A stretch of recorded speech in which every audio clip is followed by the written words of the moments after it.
My name is Megan, and my sex education, I believe, began in 4th grade. I did 3 years of public school for 4th, 5th, and 6th, and then I went to a super private school for middle school. They didn't touch on that at all. And then I went to Catholic high school.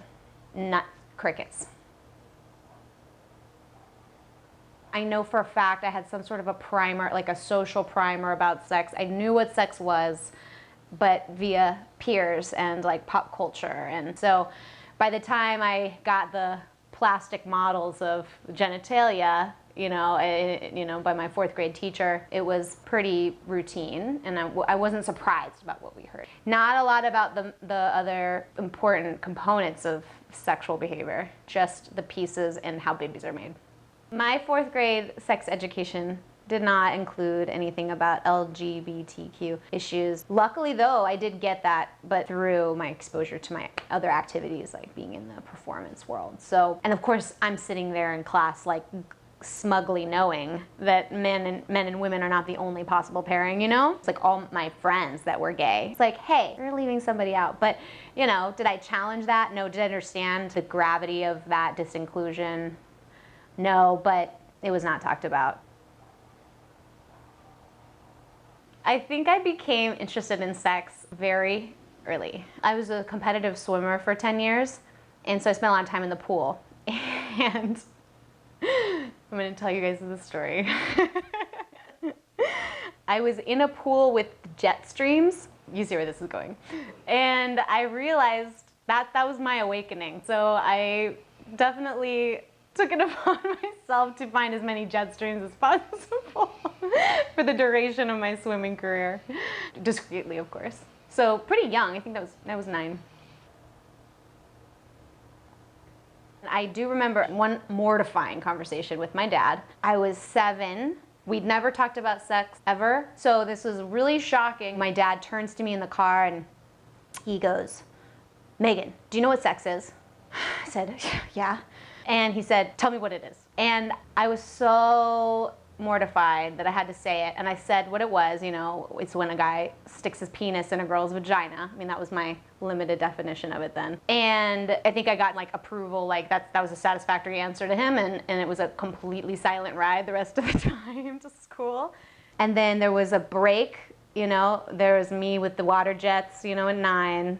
There was kind of like peer dialogues around what was happening outside of the classroom. And my friend Sydney Hersicorn at the time, it was Halloween, she was imparting some scandalous neighborhood gossip about like what Mr. So-and-so was wearing as his Halloween costume. And she said, he's a condom. And I thought she meant condominium. And so I was like, that's a really boring costume. And then she explained to me what a condom was. So I learned about protection through my peer, Sydney.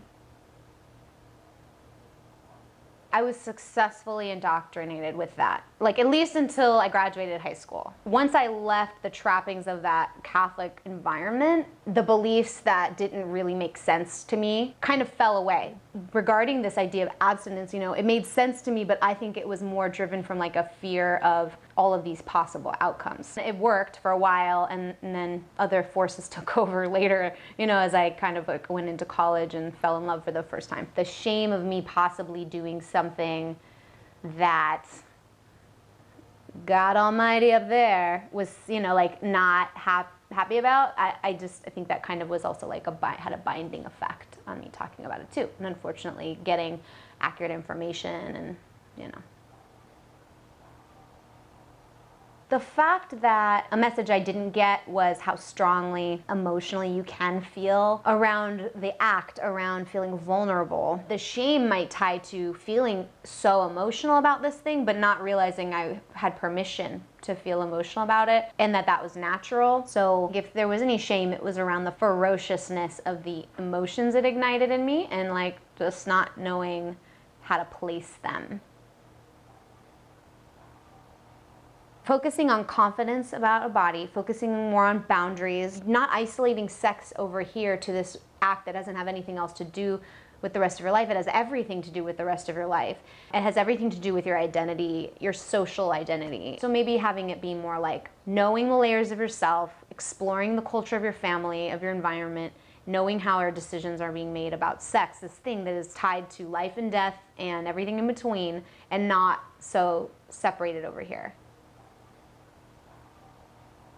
So the adolescents I come in contact with in my work are at a really specific point in their lives. They're acutely suicidal or homicidal. And so what I see as conversations around sex, when we are talking about it, we're talking about it in terms of how that is manifesting, their pathology is manifesting in their sexual behavior. I'm trying to pull them around to realizing how they're feeling about themselves. How is their depression, their sense of incompleteness? What's that looking like in the fact that they're sexually active at 15, at 16, and they're not protecting themselves, or their boyfriend mistreats them, or they're in a domestic violent relationship.